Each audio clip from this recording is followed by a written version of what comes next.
paling nyaman, paling mudah menyakiti hati orang dan orang itu sangat tersiksa adalah dengan kita menghancurkan kehidupan anaknya. Anda kalau ingin menghancurkan orang, hancurkan anaknya, sudah selesai. Maka orang itu akan hancur hidupnya. Maka Abu Lahab juga mikir demikian. Dia ingin menghancurkan kehidupan Nabi dengan menceraikan kedua anak Rasulullah sallallahu alaihi wasallam.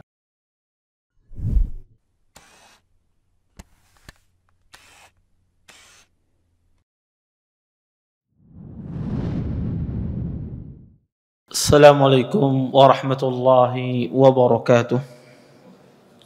Innal hamdalillah nahmaduhu wa nasta'inuhu wa nastaghfiruh wa na'udzu billahi min shururi anfusina wa min sayyiati a'malina. May yahdihillahu fala mudilla lahu wa may yudlil fala hadiya lahu. Asyhadu an la ilaha illallah wahdahu la syarika lahu wa asyhadu anna Muhammadan abduhu wa rasuluh. Fa in asdaqal hadits kitabullah wa khairul hadi hadi Muhammadin sallallahu alaihi wasallam wa syarrul umuri muhdatsatuha wa kullu muhdatsatin fid din bid'ah wa kullu bid'atin dhalalah wa kullu dhalalatin finnar. Amma ba'd. Bapak-bapak, ibu-ibu, ikhwan dan akhwat yang dimuliakan oleh Allah Subhanahu wa taala, alhamdulillah, segala puji bagi Allah Subhanahu wa taala dengan limpahan nikmat yang begitu besar, di antaranya nikmat iman, nikmat Islam, nikmat kesehatan, sehingga kita semua diberikan kemudahan oleh Allah Subhanahu wa taala untuk bisa berhadir di majlis ilmu. Mudah-mudahan apa yang kita pelajari, apa yang kita tuntut pada malam hari ini mendatangkan keberkahan dari Allah Subhanahu wa taala dan kita bisa mengambil manfaat dari apa yang akan disampaikan nantinya. Bapak, Ibu, ikhwan dan akhwat yang dimuliakan oleh Allah Subhanahu wa taala, kita lanjutkan kajian kita tentang kitab Khulasah Nurul Yaqin. Kita masuk pada bab hawadis, kejadian-kejadian pada tahun ketiga dari hijrah. Berkata Syekh di sini, kata beliau, fi sanati salisati minal hijrah zawwaja Rasul sallallahu alaihi wasallam bintahu Kulsum li Utsman ibn Affan ba'da an matat Ruqayyah indahu wa lihadza summiya Dzan-Nurain. Kata beliau, pada tahun ketiga dari hijrah Rasulullah sallallahu alaihi wasallam menikahkan anak perempuan beliau Kulsum dengan Utsman bin Affan setelah wafatnya Ruqayyah di pangkuan Utsman bin Affan. Oleh karena itu Utsman diberikan nama Dzan-Nurain, orang yang memiliki dua cahaya. Bapak, Ibu, ikhwan dan akhwat yang dimuliakan oleh Allah Subhanahu wa taala, Nabi sallallahu alaihi wasallam memiliki anak wanita berjumlah 4 orang. Yang pertama, sebagian ahli tarikh, ahli sejarah menyebutkan anak beliau yang paling pertama, paling tua perempuan, bernama Zainab. Zainab ini dinikahkan oleh Nabi dengan Ibnu Abil As. Kemudian ketika Nabi SAW diangkat menjadi seorang Nabi dan masuk Islam, Zainab, anak perempuan beliau, Ibnu Abil As, belum masuk Islam. Suaminya Zainab radhiyallahu taala anha belum masuk Islam. Kemudian Nabi SAW menyuruh Zainab berpisah dari suaminya karena suami tidak meluk agama Islam. Ketika dipisahkan oleh Nabi SAW Zainab dari suami Ibnu Abil As, tidak berapa lama Ibnu Abil As masuk agama Islam. Kemudian Nabi kembalikan lagi Zainab dengan suaminya. Anak beliau yang pertama Zainab. Anak perempuan Nabi yang kedua disebutkan oleh para ahli sejarah adalah anak Nabi yang kedua adalah Ruqayyah. Ruqayyah ini dinikahkan dengan Utbah bin Abi Lahab. Ruqayyah dinikahkan dengan Utbah bin Abi Lahab. Dan anak beliau yang ketiga juga adalah Kulsum. Kulsum pun juga dinikahkan dengan Utaibah bin Abi Lahab. Jadi Ruqayyah dan Kulsum kedua-duanya dinikahkan dengan anaknya Abu Lahab. Ruqayyah dinikahkan dengan Utbah bin Abi Lahab dan Kulsum dinikahkan dengan Utaibah bin Abi Lahab.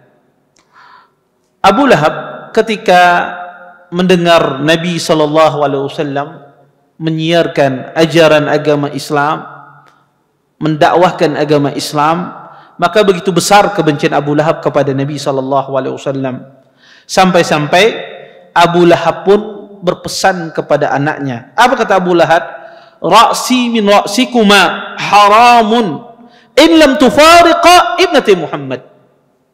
Kata Abu Lahab kepada kedua anaknya, sesungguhnya kehormatanku berada di antara kalian berdua. Kata dia, haram bagi kalian berdua tidak menceraikan anaknya Rasulullah sallallahu alaihi wasallam. Abu Lahab, kita tahu, orang yang sangat luar biasa memusuhi Nabi sallallahu alaihi wasallam. Sampai satu surah Allah turunkan membicarakan tentang Abu Lahab sebelum dia meninggal. Allah pastikan dia di neraka. Tabbat yada Abi Lahab wa tab. Allah pastikan dia di neraka. Maka Abu Lahab begitu besarnya bencinya dengan Nabi, dia suruh Utbah dan Utaibah, Abi Lahab ini, untuk menceraikan anak Nabi sallallahu alaihi wasallam. Kenapa? Karena siksaan, ya, orang, kalau kita ingin menyakiti hati orang, paling nyaman, paling mudah menyakiti hati orang dan orang itu sangat tersiksa adalah dengan kita menghancurkan kehidupan anaknya. Anda kalau ingin menghancurkan orang, hancurkan anaknya, sudah selesai. Maka orang itu akan hancur hidupnya. Maka Abu Lahab pun juga mikir demikian. Dia ingin menghancurkan kehidupan Nabi dengan menceraikan kedua anak Rasulullah sallallahu alaihi wasallam. Maka diceraikanlah. Padahal Utaibah itu baru menikah dengan Ummi Kulsum. Utaibah baru nikah dia dengan Ummi Kulsum, belum sempat dia menggauli Ummi Kulsum. Adapun Utbah, dia sempat menggauli Ruqayyah. Dan di antara dua anak Abu Lahab ini, yang paling keras permusuhannya dengan Nabi dan mengganggu Nabi SAW adalah Utbah. Suaminya Ruqayyah. Bahkan ketika dia setiap kali dia bertemu dengan Nabi, dia tarik baju Nabi, dia sobek baju Rasulullah SAW. Sampai Nabi berdoa, kata Nabi SAW, mudah-mudahan engkau, kata Nabi, yusallit alaika kilbatun, kata Nabi SAW, moga-moga engkau diterkam oleh binatang buas. Dan subhanallah, Allah kabulkan doa Nabi SAW. Pernah suatu hari Utbah, dia safar bersama orang-orang Quraisy, singgah turun di suatu tempat, maka ada binatang buas menerkamnya akibat doa Nabi SAW. Kemudian Ummi Kulsum, Ruqayyah, dinikahkan oleh Nabi SAW dengan Utsman bin Affan. Maka Ruqayyah nikah dengan Utsman bin Affan, kemudian berhijrah ke Habasyah bersama Utsman bin Affan radhiyallahu taala anha. Adapun Ummu Kulsum berada di kota Mekah bersama Nabi sallallahu alaihi wasallam. Ketika di dalam peperangan Badar, Ruqayyah sakit. Makanya Utsman bin Affan di dalam peperangan Badar beliau tidak ikut, merawat anak perempuan beliau, merawat istri beliau, dan diizinkan oleh Nabi sallallahu alaihi wasallam. Setelah selesai peperangan Badar, Ruqayyah meninggal. Ketika Ruqayyah meninggal, maka Nabi SAW kasihan dengan Utsman bin Affan radhiyallahu taala anhu. Akhirnya pun Nabi nikahkan Utsman bin Affan dengan Ummi Kulsum. Dan pernikahan Utsman bin Affan dengan Ummi Kulsum, ya, disebutkan oleh para ulama rahimahullahu taala bahwasanya Allah Subhanahu wa taala yang menikahkan mereka. Kenapa? Karena Utsman bin Affan radhiyallahu taala anhu ketika menikahi Ummi Kulsum, disebutkan dalam sebuah hadis, ya, dari hadis Abu Hurairah yang dikeluarkan oleh Imam Ibnu Majah, anna Nabi sallallahu alaihi wasallam laqiya Utsman inda babil masjid. Nabi SAW bertemu dengan Utsman bin Affan di pintu masjid. Kemudian kata Nabi SAW, ya Utsman, hadza Jibril, wahai Utsman, ini adalah Jibril telah datang kepadaku. Akhbarani anna Allah kazawajaka Umma Kulsum bimisla sadaqi Ruqayyah.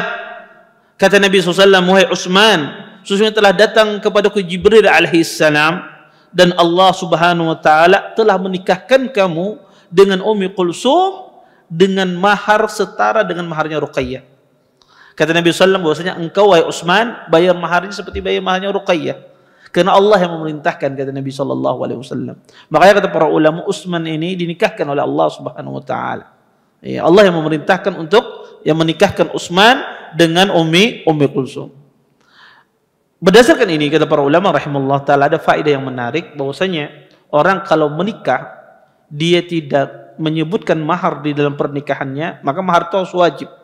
Di dalam pernikahan itu sebaik apapun laki-lakinya harus ada mahar. Tidak boleh tidak ada mahar di dalam Islam, sebaik apapun harus ada mahar. Dan kalau tidak disebutkan mahar, maka wajib didatangkan mahar. Kalau mahar tidak disebutkan, maka wajib didatangkan mahar dengan mahar yang semisal.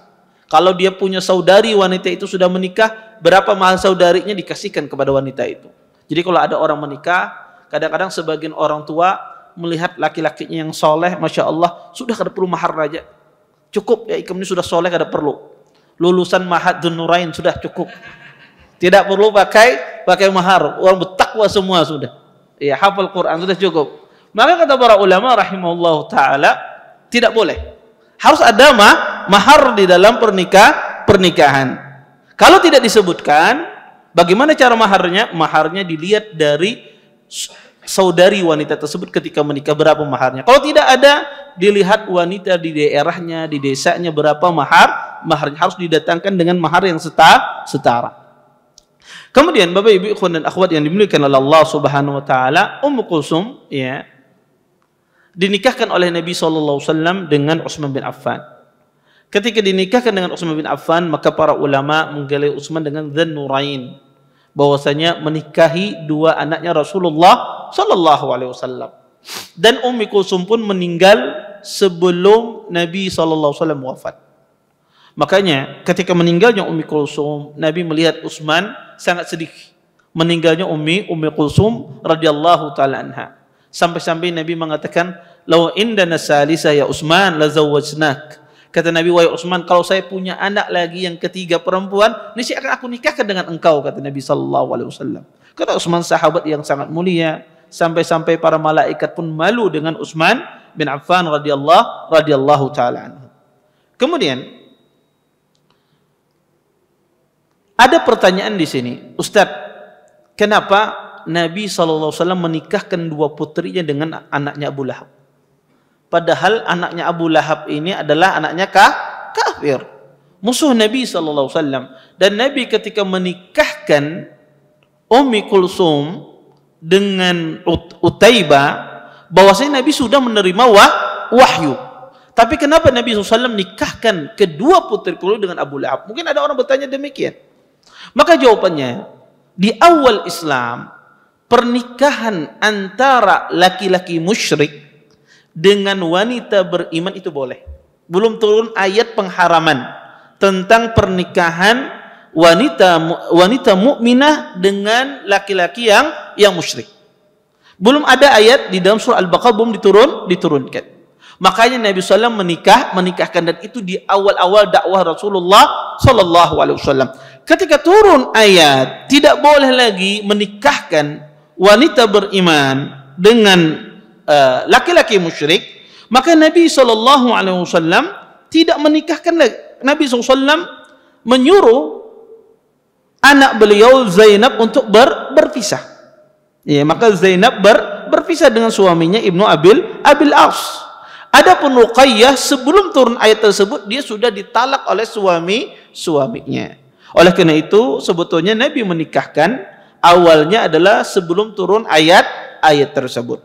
Kemudian di sini kata Syekh, wa fiha tazawwaja alaihi salatu wassalam Hafsah bint Umar ibn al-Khattab radhiyallahu taala anha. Kemudian Nabi SAW menikahi Hafsah anaknya Umar bin Khattab radhiyallahu taala anha. Bapak Ibu ikhwan dan akhwat yang dimuliakan oleh Allah Subhanahu wa taala, Hafsah ya. Hafsah ini ya, dikenal oleh para ulama rahimahullahu taala ya, seorang ya, sahabiyah, istri Nabi SAW yang sangat terkenal ibadahnya, puasanya dan salat malamnya. Hafsah binti Umar, beliau ya, saudara dengan Abdullah bin Umar sebapak. Jadi Hafsah itu saudara dengan Abdullah bin Umar sebapak. Berbeda ibu. Ibunya namanya Zainab binti Maz'un.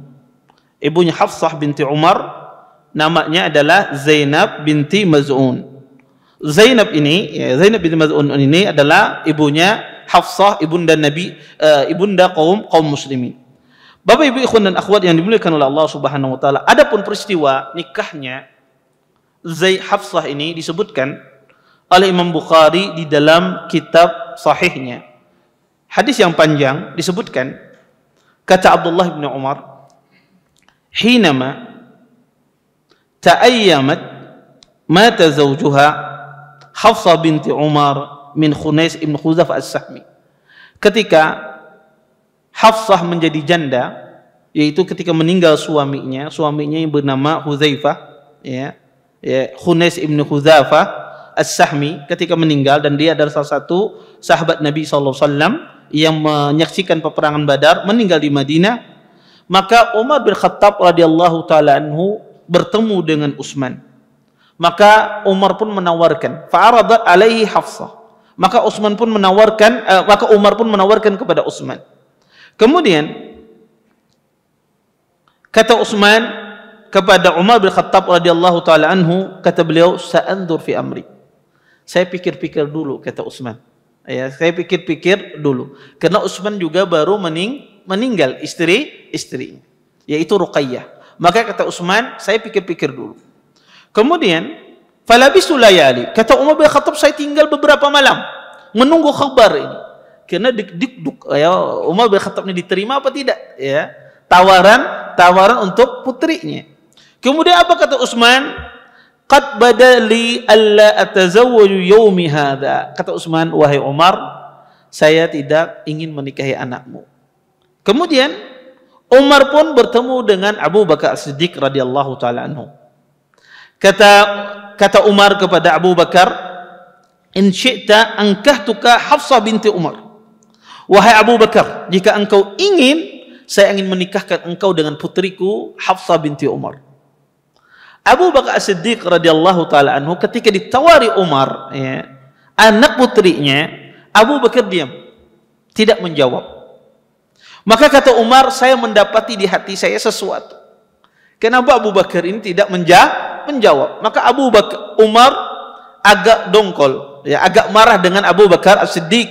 Berbeda dengan Utsman tadi. Utsman ketika ditawarkan oleh Umar bin Khattab, Utsman menjawab, berikan saya waktu untuk berpikir. Kemudian kata Utsman, saya tidak ingin menikahi putrimu. Tetapi Abu Bakar diam, tidak berbicara sama sekali. Kemudian tidak berapa lama, datanglah Nabi SAW kepada Umar bin Khattab radhiyallahu taala anhu, mengkhitbah melamar anaknya Umar, Hafsah binti Umar radhiyallahu taala anha. Dilamar oleh Nabi SAW. Kemudian setelah menikah, setelah dinikahi oleh Nabi SAW, datanglah Abu Bakar Siddiq kepada Umar bin Khattab. Kata Abu Bakar, ya Umar, la'allaka wajadta alayya hina aradta alayya Hafsah falam arji ilaik. Qultu na'am. Kata Abu Bakar, wahai Umar, mungkin ada sesuatu di hatimu ketika engkau menawarkan anakmu kepadaku Hafsah dan aku tidak menjawabnya. Kata Umar, betul, saya marah besar sama kamu. Kenapa kamu tidak menjawab? Ketika saya tawarkan. Kemudian dijelaskan oleh Abu Bakar Siddiq radhiyallahu taala anhu. Kata Abu Bakar, fa innahu lam yamna'ni an arji ilaika fima aradtu illa anni qad alimtu anna Rasulullah sallallahu alaihi wasallam qad dzakaraha.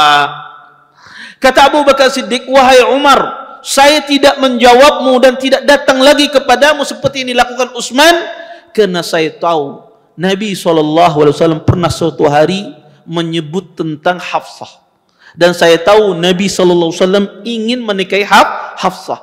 Makanya kata Abu Bakar, saya tidak datang kepada engkau.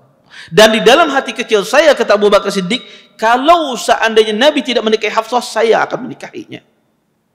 Maka dengan itu pun Umar pun hilang apa yang ada di dalam hati beliau. Maka kata para ulama rahimahullahu taala, ini faedah yang besar. Bahwasanya ya, pertama itu tidak ada aib. Orang itu kalau menawarkan anak perempuannya, tidak ada aib. Menawarkan anak saudarinya kepada ikhwan, dia lihat ada yang baik, ada yang bagus, ditawarkan putrinya, ditawarkan saudarinya, maka ini sebetulnya bukan aib. Di sebagian masyarakat kita ini menganggap sesuatu yang kurang baik, padahal ini salah. Justru ini adalah sesuatu yang baik. Kalau Anda tahu ada di sana laki-laki yang bagus, laki-laki yang baik, Anda punya anak perempuan atau Anda punya saudari perempuan atau Anda punya keluarga ya yang belum menikah, maka Anda tawarkan. Jangan Anda malu-malu. Ada sebagian masyarakat kita, ulun super mustahil ditolaknya itu urusan belakangan. Ditolak, diterima, tidak diterima itu urusan belakangan.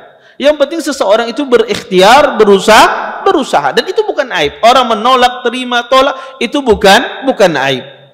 Kemudian yang kedua, kata para ulama rahimallahu taala, di antara faedah ya peristiwa menikahnya Nabi dengan Hafsah binti Umar, bahwasanya kata para ulama rahimallahu taala, orang ketika ditawarkan sesuatu, pasangan, calon, maka hendaknya diberikan jawaban, jangan menggantung, mendiamkan. Ya itu tidak tepat. Ya maka ditawarkan, pian hendaklah kawin lawan anak ulun. Diam aja orangnya. Di WA kada dibalas, di telepon kada diangkat. Bukan dia kada membalas, dia supan, bingung menjawabnya. Musia sakit hati sih. Lebih sakit hati lagi kalau kada dijawab. Maka justru harus dibalas. Ya, orang ketika menawarkan sesuatu kemudian harus dibalas. Ya, dan itu menjadikan orang lega. Ya, apa yang ada di dalam hatinya. Kemudian yang ketiga kata para ulama, kenapa Umar bin Khattab radhiyallahu taala anhu sangat marah sama Utsman bin Affan radhiyallahu, sama Abu Bakar Siddiq radhiyallahu taala anhu? Kata para ulama karena dua sebab. Pertama, Abu Bakar ini konconya Umar bin Khattab, kemana-mana bersama Umar bin Khattab radhiyallahu taala anhu. Maka di dalam hati Umar, teman setia tidak mau. Teman setia tidak mau. Makanya tumbuh kemarahan lebih besar daripada Utsman. Yang kedua kata para ulama, menjadikan Umar marah, Abu Bakar tidak menjawab. Dan Abu Bakar tidak menjawab kenapa? Tidak ingin menyebarkan apa yang dia ketahui dari Nabi sallallahu alaihi wasallam, menjaga rahasia Rasulullah sallallahu alaihi wasallam. Maka Hafsah nikah dengan Nabi sallallahu alaihi wasallam pada tahun ketiga dari hijrah. Dan Bapak Ibu ikhwan dan akhwat yang dimuliakan oleh Allah Subhanahu wa taala, Hafsah juga pernah diceraikan oleh Nabi sallallahu alaihi wasallam. Istri Nabi sallallahu alaihi wasallam yang pernah diceraikan di antaranya adalah Hafsah radhiyallahu taala anha. Tetapi ya, Hafsah ketika diceraikan Allah Subhanahu wa taala memerintahkan Nabi sallallahu alaihi wasallam untuk ya untuk merujuk Hafsah radhiyallahu taala anha. Allah Subhanahu wa taala memerintahkan kepada Nabi sallallahu alaihi wasallam untuk kembali kepada Hafsah radhiyallahu taala. Kenapa? Karena disebutkan dalam riwayat tersebut li'annaha qawwamah. Karena kata Jibril sungguhnya Hafsah itu adalah qawwamah, ahli ibadah, salat malam, wa sawwamah, ahli puasa, suka berpuasa, dan dia adalah istrimu di surga. Maka Nabi pun rujuk kepada Hafsah, yang akhirnya beliau talak, beliau pun rujuk. Para ulama rahimahullahu taala berselisih sebab kenapa Nabi SAW mentalak Hafsah. Sebagian ahlul ilm yang Nabi SAW disebutkan oleh Anas di dalam sebuah riwayat, kata Anas, lamma talaqa Nabi SAW Hafsah umira ayuraji'aha faraja'aha. Kata Anas bin Malik, ketika Nabi mentalak Hafsah, Nabi diperintahkan oleh Allah untuk merujuk Hafsah, maka Nabi pun merujuk Hafsah. Kemudian para ulama rahimahullah taala menyebutkan bahwasanya sebab talaknya Nabi SAW, pertama kata mereka tidak disebutkan secara jelas.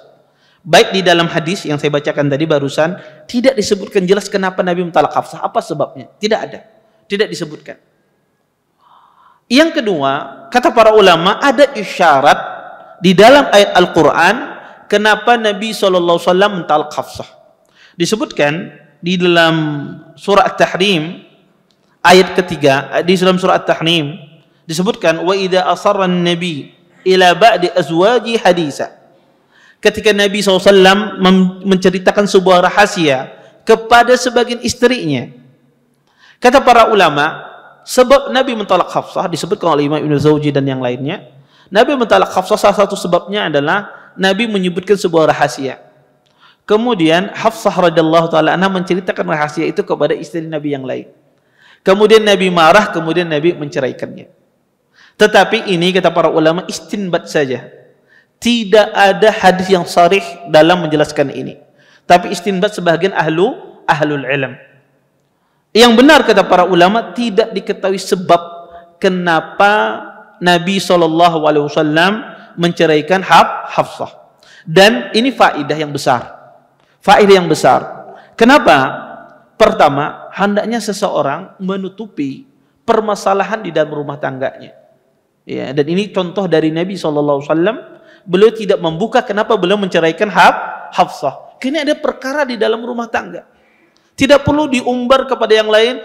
Aku ceraikan biniku itu karena ini. Tidak perlu. Sudah, ini masalah rumah tangga Anda. Tutupi rumah tangga tersebut. Kalau Anda ceraikan dengan cara yang baik. Tidak perlu Anda buka aibnya. Baik seorang suami ataukah seorang istri. Dan ini yang dilakukan oleh Rasulullah Sallallahu Alaihi Wasallam. Makanya di dalam hadis Anas tidak menyebutkan kenapa Nabi menceraikan. Tidak disebutkan dalam hadis. Dan ini adalah permasalahan rumah tangga. Tapi Allah Subhanahu wa taala memerintahkan Nabi untuk rujuk terhadap Hafsah. Maka kata para ulama rahimahullahu taala, Hafsah tidak diketahui apa sebabnya, kecuali ada istinbat sebagian para ulama. Kemudian kata di sini, dan Nabi SAW menikah dengan Zainab binti Khuzaimah Al-Hilaliyah. Rasulullah SAW beliau menikah dengan Zainab binti Khuzaimah Al-Hilaliyah. Zainab binti Khuzaimah Al-Hilaliyah dikatakan bahwasanya beliau nikah dengan Nabi SAW dalam waktu yang singkat. Ya, dalam waktu yang singkat. Dikatakan kata para ulama rahimahullahu taala bahwasanya Zainab ketika menikahi Nabi SAW cuma 8 bulan. Cuma 8 bulan saja. Kemudian Zainab meninggal. Yang menjadi permasalahan Zainab binti Khuzaimah Al-Hilaliyah ini, istri Nabi SAW, Zainab binti Khuzaimah ini bersaudari dengan Maimunah bintil Haris.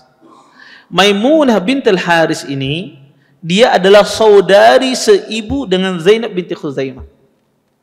Maimunah bintil Haris adalah istri Nabi. Maimunah bintil Haris istri Nabi. Zainab juga istri Nabi SAW. Dan mereka adalah saudari seibu. Di dalam Islam tidak boleh dikumpulkan satu saudari. Ya, seseorang bersaudari tidak boleh dinikahi kedua-duanya. Tetapi Nabi SAW beliau nikah dengan Zainab binti Khuzaimah, dan juga Nabi SAW menikahi dengan Maimunah bintil Haris, yang mana ini adalah keduanya adalah saudari seibu.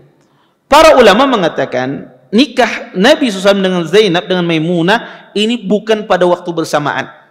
Nabi SAW nikah pertama kali dengan Zainab ketika Zainab radhiyallahu taala anha ummul mukminin meninggal karena waktunya pendek. Beliau nikah dengan Zainab ini cuma 8 bulan.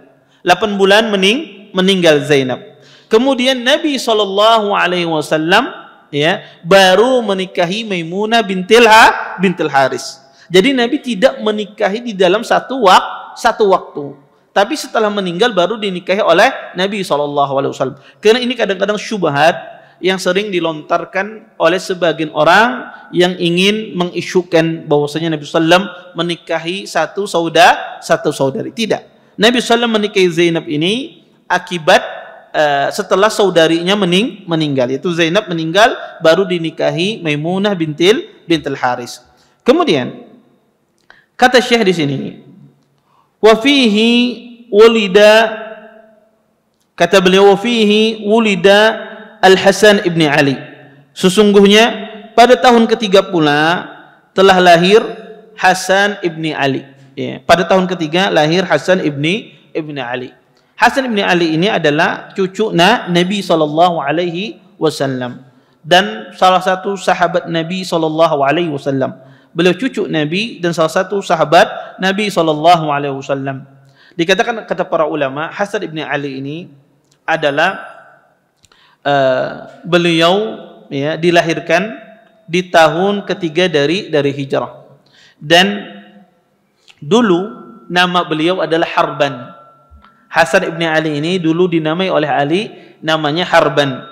Kemudian Nabi SAW ketika bertemu dengan Ali, aruni ibni, kata Nabi, wahai Ali, mana anakmu, bawa ke sini. Mada sammaitumuh, kata Nabi SAW, wahai Ali, apa yang engkau namakan anakmu ini? Siapa engkau beri nama? Kata Ali, Harban.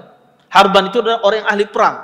Karena orang Arab itu suka nama-nama apa? Nama-nama yang orang-orang pemberani ya. Makanya nama-nama orang Arab itu An-Namir, ya, macan, asad, singa, ya. Kenapa? Karena itu lambang kekuatan. Ya. Maka Ali menamai anaknya Harban. Kemudian kata Nabi sallam, huwa Hasan. Namanya adalah Hasan. Maka dinamailah dengan Hasan ibni Ali. Dan Hasan ibni Ali ini Bapak Ibu ikhwan dan akhwat yang dimuliakan oleh Allah Subhanahu wa taala, orang yang wajahnya paling mirip dengan Nabi sallallahu alaihi wasallam. Hasan bin Ali, cucu Ali ini adalah orang yang paling mirip wajahnya dengan Nabi sallallahu alaihi wasallam. Disebutkan oleh Anas bin Malik radhiyallahu taala anhu, kata Anas, lam yakun ahadun ashbahu bin Nabi sallallahu alaihi wasallam min al-Hasan ibn Ali. Kata Anas bin Malik, tidak ada satu orang pun yang wajahnya sangat mirip dengan Nabi SAW daripada Hasan bin Ali. Ya, bahkan sebagian sahabat kadang-kadang mengatakan bahwasanya Hasan ini sama sekali tidak mirip dengan Ali. Ya, miripnya dengan Nabi Sallallahu Alaihi Wasallam.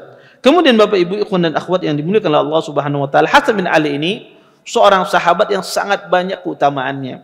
Di antara keutamaannya adalah Nabi Sallallahu Alaihi Wasallam pernah mendoakan kepada Hasan bin Ali. Disebutkan dalam hadis, kata Nabi Sallam, Allahumma inni uhibbuhu fa uhibbuhu wa ahbib man yuhibbuhu. Kata Nabi Sallam, ya Allah, sesungguhnya aku mencintai anak ini. Ya, jadikanlah orang-orang cinta ya kepadanya. Ya, dan cintailah orang-orang yang mencintainya. Kata Nabi, ya Allah, aku cinta kepada anak ini dan cintailah orang-orang yang mencintainya. Ini salah satu keutamaan Hasan ibni Ali. Disebutkan dalam sebuah hadis ya, bahwasanya Nabi mengatakan innal Hasan wal Husain huma raihanataya minad dunya. Kata Nabi SAW, sungguhnya Hasan dan Husain mereka merupakan adalah bunga-bunga di dunia. Artinya adalah orang yang istimewa. Ya. Kemudian ya, di antara keutamaan Hasan juga, Nabi SAW pernah mengisyaratkan bahwasanya Hasan ibn Ali ini adalah seorang pemimpin. Kata Nabi SAW, inna ibni hada sayyid wala Allah ayyusliha bi baina fi'ataini azimatain minal muslimin. Kata Nabi SAW, sesungguhnya anakku ini adalah pemimpin, cucuku ini, kata Nabi, ada sayyid, dan dia akan menjadikan islah, akan memperbaiki, akan mendamaikan dua pasukan dari kaum muslimin yang besar ketika di dalam peperangan. Dan itu betul. Ketika terjadi peperangan Ali bin Abi Thalib dengan Muawiyah bin Abi Sufyan radhiyallahu taala anhuma jami'an, terjadi peperangan dan kemudian disepakati dengan perundingan ya. Pada saat itu Ali bin Abi Thalib dan Muawiyah berunding. Kemudian disepakati sebuah sepakat. Di saat-saat perundingan, maka orang-orang Khawarij yang tidak terima terhadap perundingan tersebut, ya, karena terkenal peperangan Ali dengan Muawiyah dengan peperangan Siffin. Terjadi peperangan antara Ali dengan Muawiyah. Nanti insya Allah ada pembahasan secara khusus. Maka setelah peperangan, maka para sahabat mengajukan perundingan. Akhirnya terjadilah perundingan antara Ali dengan Muawiyah radhiyallahu taala anhu dan disepakati. Di saat itu orang-orang Khawarij tidak setuju. Dari pihak Ali akhirnya mereka keluar. Dari pihak Ali bin Abi Thalib radhiyallahu taala anhu. Kemudian mereka mengatakan bahwasanya Ali keluar dari Islam. Mereka mengatakan Ali kufur dari Islam. Kemudian terjadi peperangan antara Ali dengan orang Khawarij. Terjadi peperangan Ali dengan orang Khawarij. Maka Ali bin Abi Thalib bimbang untuk memerangi orang Khawarij ini. Kenapa? Karena mereka sholatnya, ibadahnya, puasanya luar biasa. Tapi Ali perangi. Sebelumnya Ali mengutus Abdullah bin Abbas untuk mendebat mereka. Akhirnya didebat oleh Abdullah bin Abbas, orang Khawarij, dibantah oleh Abdullah bin Abbas sehingga separuh dari mereka bertobat. Kembali kepada Ali bin Abi Thalib. Sisanya tidak mau. Sisanya diperangi oleh Ali bin Abi Thalib. Ketika orang yang diperangi tersebut, ya, ada seorang laki-laki terbunuh di sana. Laki-laki ini mempunyai anak perempuan. Mempunyai anak perempuan. Maka anak perempuannya tersebut, ya, dia menikahi seorang laki-laki yang Khawarij. Ya, seorang laki-laki Khawarij. Ya. Laki-laki Khawarij ini, ya, dia menikahi seorang wanita yang ayahnya terbunuh, ya, di dalam peperangan yang diperangi oleh Ali bin Abi Thalib. Wanita ini dia mengatakan, saya tidak mau menikah denganmu, ya, kecuali engkau mendatangkan maharnya. Kata laki-laki ini, apa maharnya? Kata orang tersebut, maharnya adalah engkau membunuh Ali bin Abi Thalib. Maka laki-laki ini disebut oleh para ulama namanya adalah Abdurrahman ibnu Muljim. Dia pun sepakat, saya akan bunuh Ali bin Abi Thalib. Kemudian disepakatilah pembunuhan Ali bin Abi Thalib radhiyallahu taala anhu. Akhirnya pun Ali terbunuh. Ketika Ali terbunuh, ya, pada tahun 40 Hijriah, ketika Ali bin Abi Thalib terbunuh, maka pada saat itu kaum muslimin membaiat Hasan ibn Ali. Semua kaum muslimin membaiat. Kurang lebih sekitar lebih dari 40.000 orang itu membaiat Hasan ibn Ali. Kemudian Hasan ibn Ali radhiyallahu taala anhu ketika dibaiat dan beliau menjadi seorang khalifah selama 7 bulan. Selama 7 bulan beliau menjadi seorang khalifah, Hasan ibn Ali. Kemudian setelah itu Hasan ibn Ali bermusyawarah kepada salah satu sahabatnya, ma ra'yuka, bagaimana menurutmu? Apa kata orang tersebut tentang masalah kekhilafahan ini? Kemudian kata Hasan, sesungguhnya saya melihat bahwasanya kekhilafahan ini akan saya tinggalkan dan saya akan serahkan ini semuanya kepada Muawiyah bin Abi Sufyan. Kenapa? Li imsakid dima. Kata beliau, saya ingin menghentikan pertumpahan darah. Saya tidak mau melihat ada pertumpahan darah sesama kaum muslimin. Maka saya akan serahkan ini dan saya akan pergi ke kota Madinah. Maka Hasan bin Ali radhiyallahu taala anha, beliau pun berkhutbah dengan khutbah yang sangat agung. Kata beliau, kanat jamajimul Arab fi yadi. Kata beliau, sesungguhnya leher-lehernya orang Arab itu berada di tangan saya. Yuharibuna man harabtu wa yusallimuna man sallamtu. Kata beliau, mereka berperang kalau saya suruh berperang. Mereka berdamai kalau saya suruh mereka berdamai. Kemudian kata Hasan, sesungguhnya semua saya tinggalkan karena Allah Subhanahu wa taala. Akhirnya pun beliau serahkan kekhilafahan tersebut kepada Muawiyah bin Abi Sufyan. Sehingga Muawiyah lah menjadi seorang khalifah, dan inilah awal berdirinya Bani Umayyah. Makanya Nabi SAW mengatakan, inna ibni hadha sayyid. Kata Nabi, sesungguhnya anakku ini adalah pemimpin yang akan mendamaikan dua pasukan yang besar dari umatku ketika berperang. Ketika Hasan menyerahkan tampuk kepemimpinan kepada Muawiyah, pada saat itu terkenal Amul Jamaah, tahun persatuan. Dan kaum muslimin pada saat itu hidup dengan damai puluhan tahun, tidak ada pertumpahan darah. Oh ya, dan ini akibat doa Nabi SAW. Makanya kata para ulama, Hasan dari sisi manaqib itu lebih utama daripada Husain. Hasan dari sisi manqib, dari sisi fadail lebih utama daripada Husain. Kemudian Hasan bin Ali radhiyallahu taala anhu, ya, dikatakan juga adalah seorang pemuda di surga. Nabi SAW mengatakan, Al-Hasan wal Husain sayyida syabab ahli jannah. Kata Nabi SAW, sesungguhnya Hasan dan Husain penghulu pemuda dari ahli penduduk surga. Ini di antara keutamaan Hasan bin Ali bin Abi Thalib radhiyallahu taala anhu. Dan Nabi SAW sangat sering, banyak hadis-hadis bercerita Nabi SAW bersama Hasan ibni Ali radhiyallahu taala anhu. Dan dikatakan kata para ulama, Hasan bin Ali ini beliau punya istri sangat banyak. Punya istri sangat banyak, ya. Beliau ya istrinya terakhir pasti 4. Tapi ketika diceraikan nikah lagi. Makanya Ali bin Abi Thalib ketika mengetahui Hasan ini nikah, cerai, Ali bin Abi Thalib berkhutbah di kota Kufah. Kata Ali bin Abi Thalib, "Ya ahlul Kufah, la tuzawwiju banatakum bil Hasan." Kata Ali bin Abi Thalib, "Wahai ahlu Kufah, jangan kalian nikahkan anak kalian dengan anakku Hasan." Kenapa? Kata Ali bin Abi Thalib, dia suka mentalak, ya. Tetapi ahlu Kufah mengatakan tidak. Kata ahlu Kufah, biarkan dia mentalak istri anak-anak kami, ya. Karena orang suka dengan Hasan, dengan akhlaknya, ya, dengan kepribadiannya. Dan Hasan bin Ali orang yang sangat kaya raya. Hasan bin Ali bin Abi Thalib orang yang sangat kaya raya dan orang yang sangat dermawan. Ya, disebutkan banyak biografi menjelaskan bagaimana kedermawanan beliau, ya, kedermawanan beliau. Sampai-sampai makanya orang-orang itu sangat senang dengan Hasan. Dia sangat bagus akhlaknya dan orang yang sangat dermawan. Maka orang-orang Kufah itu sangat suka dengan Hasan ibni Ali bin Abi Thalib. Dan Hasan meninggal di kota Madinah. Dan ahli sejarah berselisih sebab meninggalnya Hasan. Apakah dia meninggal mati ataukah diracuni? Banyak riwayat menyebutkan bahwasanya Hasan bin Ali ini meninggal akibat diracuni. Dan Hasan bin Ali tahu siapa yang meracuninya. Makanya Husain, saudaranya bertanya, "Wahai Hasan, siapa yang membunuhmu? Siapa yang meracunimu?" Kemudian kata Hasan, "Kalau saya kasih tahu, apa yang kamu lakukan?" Kata Husain, "Saya akan hukum dia, akan saya balas dia, akan saya iqab dia." Kata Hasan, biarkan. Ya biarkan, sesungguhnya saya sudah memaafkannya.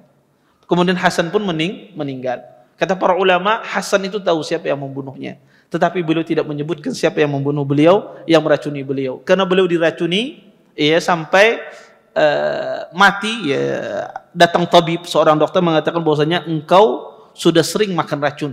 Ya, sering racun. Maka dengan itu pula Hasan tahu siapa yang meracuninya. Ya. Tetapi Hasan tidak mau menyebutkan. Kemudian beliau pun meninggal dan dikuburkan di kota Madinah.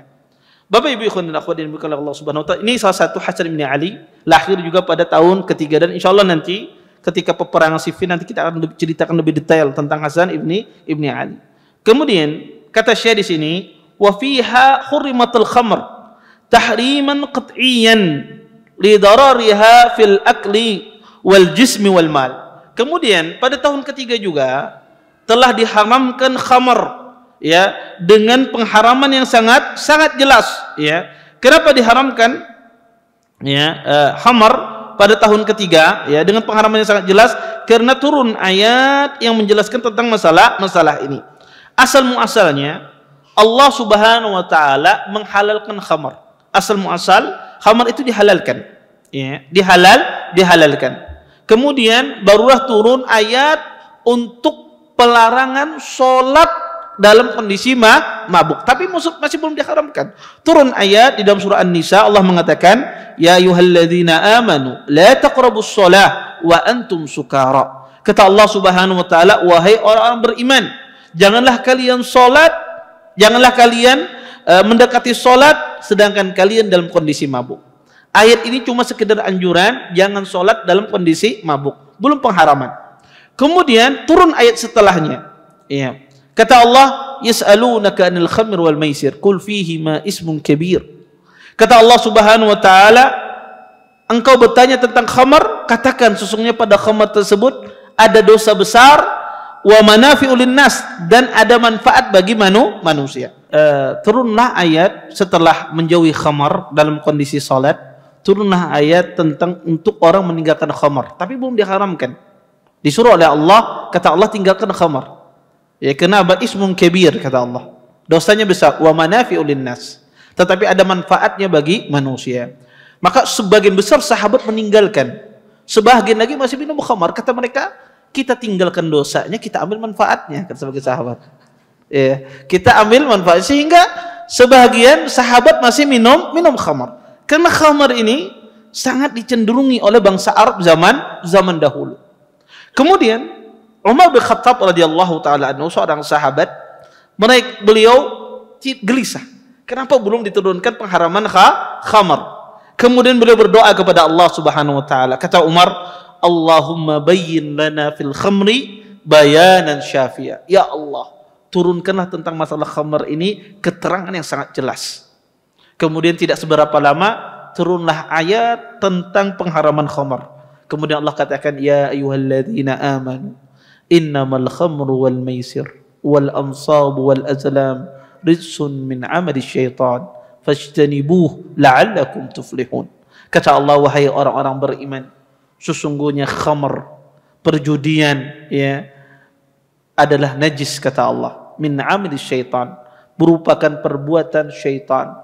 Jauhilah kalian, jauhilah hal-hal tersebut, niscaya kalian akan beruntung. Maka turunlah ayat ini pengharaman khamar secara jelas. Maka dengan seketika kaum muslimin pun membuang khamarnya. Sampai dikatakan oleh sebagian ahlul ilm, ketika ada sebagian mereka ingin menuangkan di mulut mereka, mereka tahu tentang pengharaman khamar tersebut, langsung mereka muntahkan. Yang ada di kamar mereka, mereka buang semuanya. Sampai dikatakan kota Madinah itu gang-gangnya dipenuhi dengan khamar. Ketika turun ayat pengharaman, semua sahabat langsung mereka membuang khamar-khamar yang ada di rumah mereka.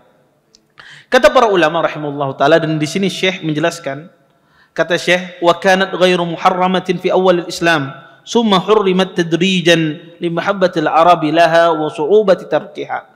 Kata beliau, sesungguhnya khamar itu tidak diharamkan di awal Islam, kemudian diharamkan secara bertahap karena Arab suka dengan khamar dan susah untuk meninggalkannya.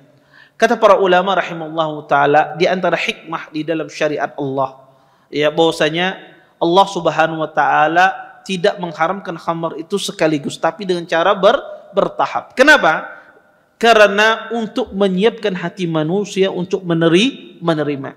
Karena subhanallah, ada sebagian orang itu, Bapak Ibu, kalau diterapkan aturan itu langsung, ada sebagian orang itu langsung menolak. Ya. Makanya kalau kita kadang-kadang di kantor di mana, kalau ada aturan baru ada sosialisasi. Untuk apa? Agar orang itu bisa beradaptasi. Kalau tidak ada manusia itu sosialisasi, wah ini kada boleh itu bukan bertaan. Iya, tidak ada yang mau. Iya, tetapi ada tahapan di dalam menegakkan aturan. Dan itu yang Allah Subhanahu wa taala jadikan bahwasanya adanya tahapan agar sahabat itu, ya, bisa mereka meninggalkan khamar dengan cara bertahap. Ya. Maka ketika turun ayat pengharaman khamar, semua sahabat sudah siap meninggalkan khamar. Maka khamar itu ditinggalkan oleh semua sahabat Nabi SAW. Dan tidak ada manfaatnya dari khamar tersebut. Ada manfaatnya, tetapi dosanya lebih besar. Wallahu ta'ala a'lam. Taib, mungkin ini yang bisa ulun sampaikan. Mudah-mudahan bermanfaat. Mungkin sisa waktu yang ada, kalau ada yang mau bertanya silahkan. Kalau yang bertanya, tafadhol.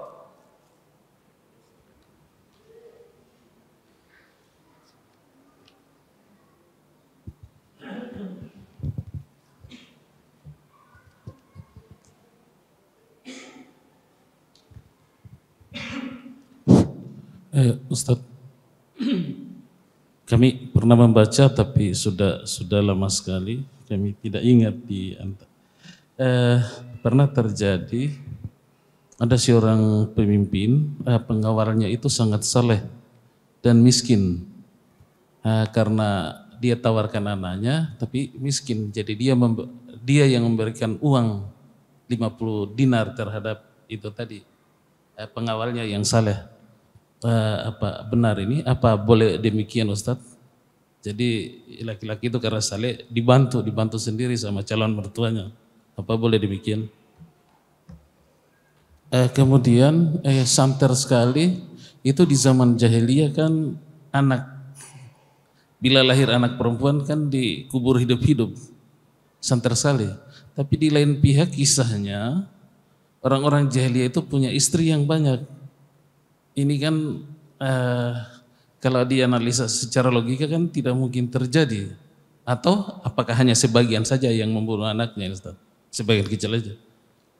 Kemudian yang masalah tadi malam di As-Salam itu perluasan Masjid Nabawi sehingga masuk kubur Rasulullah di dalam, walaupun sudah di dinding. Itu kan yang melakukan Umar bin Abdul Aziz ketika masih jadi gubernur Madinah atas perintah Khalifah Sulaiman bin Abdul Malik. Kan kita tahu Umar bin Abdul Aziz kan ulama besar. Apakah Ustadz waktu itu beliau tidak menolak atau bagaimana Ustadz? Sehingga terjadi. Karena beliau yang melaksanakan ketika menjadi gubernur Madinah. Ya, jazakumullah khair atas pertanyaannya. Pertanyaan yang pertama tentang masalah seseorang memberikan mahar untuk calon menantunya, ya, karena dia tidak punya uang, kemudian diberikan mahar oleh mertuanya, calon mertuanya, boleh apa tidak? Kalau sebelum pernikahan, sebelum akad nikah dia kasihkan, kemudian dia kasih uang, dikasih hadiah, kemudian hadiah itu dijadikan mahar oleh menantunya, maka secara zahir tidak ada masalah. Ya, secara zahir tidak ada masalah. Ya, kenapa? Karena mahar itu kembali kepada anaknya, bukan kembali kepada sang ayah. Ya, tapi kalau seandainya mahar itu kembali kepada sang ayah yang memberikan, itu tidak boleh. Kini itu mengambil hadiah kembali, ngasih hadiah kemudian dijadikan mahar kembali lagi kepada ayah, itu tidak boleh. Tapi karena itu kembali kepada sang anak, maka secara zahir tidak mengapa. Ya, tidak mengapa. Tetapi afdalnya jangan dilakukan. Maka sebaik apapun laki-laki itu harus ada mahar, harus dia mencari maharnya, bukan dari pihak mertua. Kenapa? Kenapa adanya mahar di dalam Islam? Untuk menjaga wanita dan juga untuk menjaga laki-laki. Kenapa untuk menjaga wanita? Wanita ketika dikasih mahar oleh laki-laki, maharnya besar, maka dia tidak akan mudah meminta cerai. Misalnya ada seorang wanita dilamar, dinikahi dengan mahar 100 juta. Kemudian dengan adanya mahar tersebut itu mengikat seorang wanita sehingga dia tidak mudah minta cerai. Ya. Dan laki-laki pun tidak mudah dia menceraikan istrinya. Ketika dia melihat istrinya sesuatu yang tidak menyenangkan, hendak mencari, berpikir, ya Allah bahari larang benar nih kawin ini 100 juta. Maka dia akan berpikir 2 kali, 3 kali. Itu fungsi untuk adanya mahar tersebut. Wanita pun juga demikian. Ketika dia melihat misalnya dia tidak senang dengan laki-lakinya dan tidak berkhidmat terhadap suaminya, dia akan berpikir 2 kali minta khulu. Dia akan mengembalikan mahar yang begitu besar. Makanya Islam mengadakan mahar itu untuk apa? Untuk menjaga maslahat dari pihak wanita dan menjaga maslahat dari pihak laki-laki. Sehingga orang itu tidak mudah minta cerai dan ini juga tidak mudah menceraikan seorang wanita. Ya, makanya kata para ulama harus ada mahar di dalam pernikahan. Sehingga laki-laki itu tidak mudah. Kalau tidak ada mahar dalam pernikahan dan mahar itu mungkin sangat murah sekali, maka orang begitu mudah dia menceraikan istrinya. Karena dia menganggap tidak keluar uang banyak. Istrinya salah sedikit langsung diceraikan. Wah, murah aja 500.000 misalnya. Dia akan ceraikan begitu mudah. Ya. Dan istri pun juga demikian. Dia akan begitu mudah minta talak sama suaminya. Makanya mahar itu disesuaikan dengan uruf, itu yang tepat. Ya, seseorang sesuai dengan uruf seseorang sehingga itu menjaga bahwasanya di dalam akad pernikahan. Taib. Kemudian yang kedua, masalah tentang orang jahiliyah zaman dahulu kenapa istrinya banyak, padahal mereka di antara adat mereka mengubur anak-anak perempuan mereka. Apa sebabnya? Pertama, itu tidak semua mereka lakukan. Itu tidak semua orang-orang jahiliyah melakukan demikian, ya. Cuma hanya sebagian kecil mereka, ya. Sebagian mereka ada di antara adat mereka melakukan demikian, tapi tidak semuanya, ya, tidak semuanya. Makanya dari zaman dahulu sampai sekarang wanita itu jumlahnya lebih banyak daripada laki-laki, dan orang Arab terbiasa mereka menikah lebih dari satu, itu dari zaman dahulu. Makanya Imam Az-Zahabi rahimahullah ta'ala kalau nggak salah menyebutkan tidak ada sahabat Nabi kecuali semuanya telah berpoligami, telah menikah semua. Entah itu dia memiliki istri lebih dari satu, entah itu istri pertamanya meninggal kemudian nikah lagi dan seterusnya. Imam Az-Zahabi rahimahullah ta'ala menyebutkan demikian. Kemudian masalah yang ketiga, ya, masalah tentang perluasan Masjid Nabawi sehingga masuk rumah Nabi ke dalam perluasan. Betul, itu Khalifah Sulaiman, ya. Tentu gubernur itu dia tidak bisa menyangkal perintah dari raja khalifah. Kalau ada perintah dari khalifah ya sudah. maka gubernur itu dikesampingkan. Dia tidak bisa akan melawan perintah dari seorang khalifah. Dan Umar bin Abdul Aziz sendiri tidak setuju dengan hal tersebut. Tapi ini perintah dari khalifah dan ditentang oleh sebagian tabi'in, di antara Sa'id bin Musayyib dan yang lainnya. Tetapi pada saat itu adalah pemerintahan, ya, kekuasaan, maka mau tidak mau dilaksanakan, dan itu ma'ruf, ya. Kalau sudah ada perintah dari atasan, bawahan ini pasti akan mengikut, ya, karena tidak mungkin bisa menggagalkan perintah atasan tersebut. Dan itu, ya, makanya kata para ulama, setelah itu ahlul ilm tidak berbicara lagi. Setelah itu terjadi kesepakatan para ulama rahimahullah taala tentang masalah ini. Akhirnya dibikinlah dinding yang memisahkan itu keluar dari masjid, sehingga keluar dari khilaf, ya, dikasih dinding yang mana itu memisahkan dari masjid antara rumah Nabi dengan masjid Rasulullah sallallahu alaihi wasallam. Taib. Wallahu taala alam, mungkin itu yang bisa ulun sampaikan, mudah-mudahan bermanfaat. Saya tutup dan kafatul majlis. Subhanakallahumma bihamdika asyhadu an la ilaha illa anta astaghfiruka wa atubu ilaik. Assalamualaikum warahmatullahi wabarakatuh. Terima kasih. Jazakumullah khairan wa barakallahu fikum. Video ini dibuat atas partisipasi dari donasi Anda. Semoga menjadi amal jariah bagi Anda semuanya.